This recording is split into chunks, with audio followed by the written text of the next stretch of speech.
Hey guys, my name's Jamin. Thank you so much for visiting my YouTube channel where I try to bring you a wide variety of computer upgrade and repair videos. In this video, I'm working on a Dell G5 15 series gaming laptop. I'm going to show you how to troubleshoot your computer if it's giving you a no boot device error at startup. Boot device not found, boot device not installed, any error like that, and you cannot boot into Windows. Okay, so turn your computers off. Let's get ready to start this project. One word of advice, check out the FAQs below in the description if you have any questions. I do try to keep those updated as often as I can. It could save you some time getting an answer, but I do try to answer your questions and comments at least a couple times a day. So we're going to run the diagnostic test from Dell to see if it can give us a little more specific information on what may be going wrong.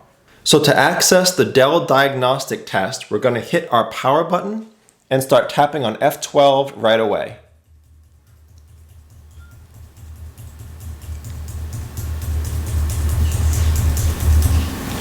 And the next thing you're going to see is a screen that looks somewhat like this. There are a lot of BIOS versions out there, guys. There's a lot of diagnostic versions out there, so your screen may not look exactly like this, but you should be able to find the options that I'm going to show you. In this BIOS, I'm going to navigate with my arrows, and I'm going to come down to where it says Diagnostics. I'm going to hit Enter.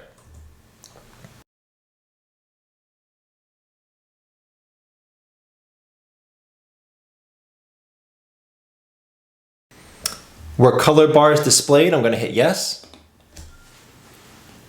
And as you can see, it's continuing to scan my computer. Hopefully this doesn't go on too long. Some of you may have options. You may have a quick scan, a short scan. You may have a hard drive scan, a storage scan. Keep in mind, hard drive and storage is kind of the same thing. Specifically, run your hard drive and storage scans if you have the option. I didn't have an option. It's kind of scanning everything, but you can either scan everything or you can do the hard drive and storage specifically for the problem that we're trying to troubleshoot here. All right, while you guys are running that diagnostic scan, I thought it's a good time to give a quick pitch to my affiliate partner, Humble Bundle. At Humble, guys, you can get the latest games at great prices. They also have great ways to save when you're buying. You can bundle your games together in a purchase instead of buying them one at a time. You can also join Humble Choice, which is a monthly subscription service that gets you free games every month. And you can also feel good about your purchases because Humble has donated a ton of money to charity. And every time you pay your Humble Choice membership, every time you use my link, charity gets more. So it's a great website, guys, great place to get games. Check it out with the link above. I'll also have the link below in my description. You may get to a point like this. This box says no problems have been found with this system. Do you want to run the remaining memory tests? This will take about 3 hours. Again, you don't have to run the memory tests for this problem. We're shooting more for the hard drive and the storage tests to see if they're healthy. Okay, so there are several possible outcomes you could see from this diagnostic scan. The first option, like mine, your hard drive is healthy. In that case, we move on. Most likely it's accurate and your hard drive is okay. The second possible outcome of the diagnostic scan is that it cannot run the scan and it doesn't see your hard drive. It'll tell you hard drive not installed, check cables, it'll tell you unavailable, or whatever it says, it cannot see the hard drive. That may mean the hard drive is bad. It could mean the hard drive is loose. The third possible outcome is that it says your hard drive failed the test. For those two last outcomes, either it can't see it or it fails it, we're going to double check. We're going to go in and physically reseat the hard drive. That's where we unplug it and plug it back in to make sure it's not just loose. And then we're going to run the scan again. I'll show you how to reseat the hard drive now. As you can see, guys, my computer is currently sitting on an anti-static mat. Either this or an anti-static bracelet are really good ideas before getting in your computer to limit the chance that you're going to damage anything. If you guys would like any suggestions on tools or supplies that you need for your project, check out the link above. It'll be a link to my Amazon store. In my shop, guys, there are several lists down bottom. Repair tools is one of them. After clicking on that, you'll see some hand tool kits, some anti-static gear, a lot of things that I use in my shop. So I'm going to take my screwdriver. I'm going to undo this one single screw right there in the middle. And then you can just pop your panel up like that. It's pretty easy. It comes up fairly easily. There's the inside of your computer. There's your battery. So keep in mind, guys, before doing anything inside a computer, it's always best to remove the battery first. This limits your chances of damaging things. So I'll show you how to take that out first. So your battery is held down by a screw there, there, and there. And it's plugged into your motherboard there. I'm not sure if yours will be the same way, but my battery cable is labeled battery and motherboard. So it's coming right in there into the motherboard. So I'm gonna go around first and take out these 3 screws. And then I'll zoom in a little more to show you that plug.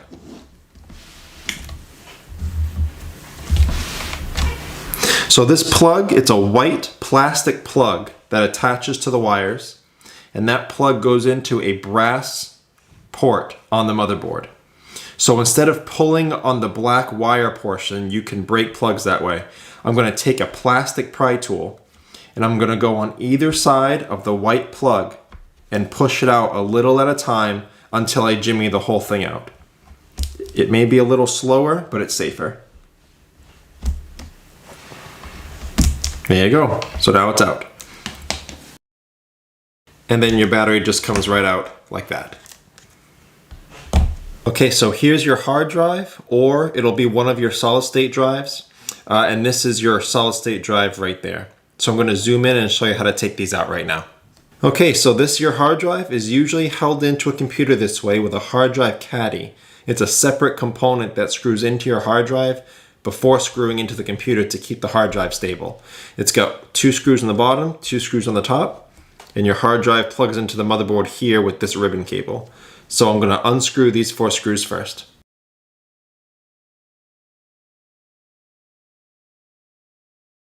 So after removing those screws, you should be able to just lift your hard drive up right out of its place. And then to unplug it, you grab the port and unplug it from holding that port, not holding the ribbon cable because you'll break it. The solid state drive is a little easier. It's held in by 1 screw. You'll just go get that 1 screw out. The solid state drive will lift up and then you just slide it out of its place like that. After reseating your hard drive, we're going to try the diagnostic scan again. If it comes back healthy this time, then you found your problem. Your hard drive was loose. It does happen if you hit it or if the computer falls. If you're getting the same error though, either uninstalled, unavailable, or failed, then most likely your hard drive is bad. You want to replace it. One cool thing to shout out, if you do have to replace your hard drive, you may want to upgrade to a solid state drive. They're faster, they break less, could be a good chance to do that. After installing the new hard drive, for those of you that are doing that now, you're going to have to install an operating system to it. I'll have links below in the description showing you how to install Windows 10 and Windows 11 if you need those links. For those of you who are still watching the video for a solution, it means that your hard drive is showing up as healthy in the diagnostic scan, but your computer is still not starting. At this point, we've ruled out the hardware and we're looking at either a BIOS or an operating system issue. So let me show you some steps in BIOS where we can troubleshoot those. Okay, so to access BIOS, I'm going to hit the power button and start tapping on F12 right away.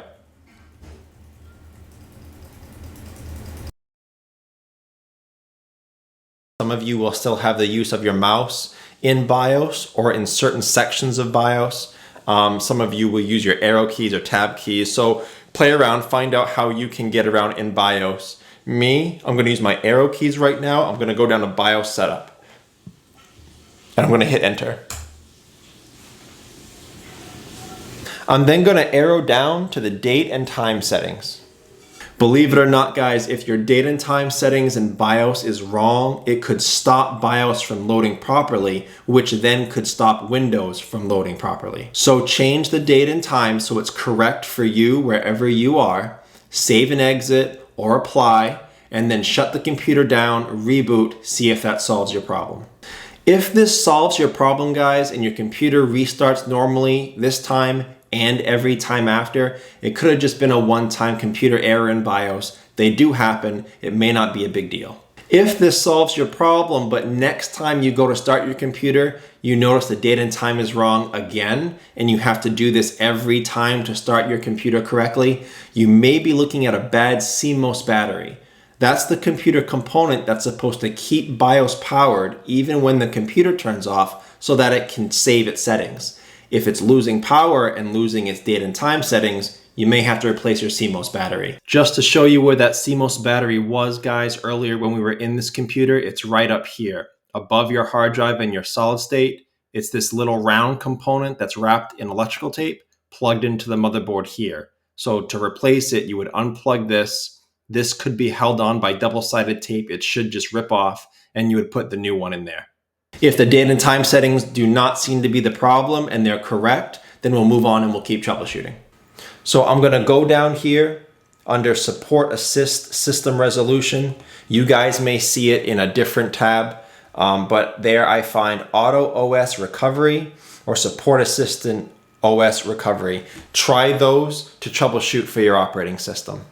Again, there are many different versions of BIOS as mentioned earlier. So in your BIOS, if you can find any of those recovery or repair or restore options, if you can find any of those, try them. That will repair any operating system issues if BIOS can access and repair those. If none of those work or if you can't find any, we're gonna move on and we're gonna try changing another setting in BIOS. To check which way you're booting, we're gonna arrow down here to boot sequence. And if you guys notice here, there's a legacy and a UEFI option. If your computer allows for it, you may have to read through this. If your computer allows for it, whatever you're on, we're gonna try changing to the other one. So if you currently have UEFI selected, we're gonna select legacy. We're gonna apply, save and exit, try to boot up. If you currently have legacy selected, we're gonna try to switch over to UEFI, save and exit, and boot up. If you see some sort of error when you're trying to start it that you can't make that change because PTT security is enabled, I'll show you how to go shut that off. You're gonna go over to your security. Here it's a drop down, you may have a tab up top, but either way, go to your security. Down here it says PTT security, and as you can see here, it's on. So we're gonna uncheck that. And then we're going to hit apply, and that'll allow you to make that change if your security is interfering with it. So now we're left at kind of the same situation we were in with changing the date and time. If when you change these legacy versus UEFI settings in BIOS and that solves your issue, then great.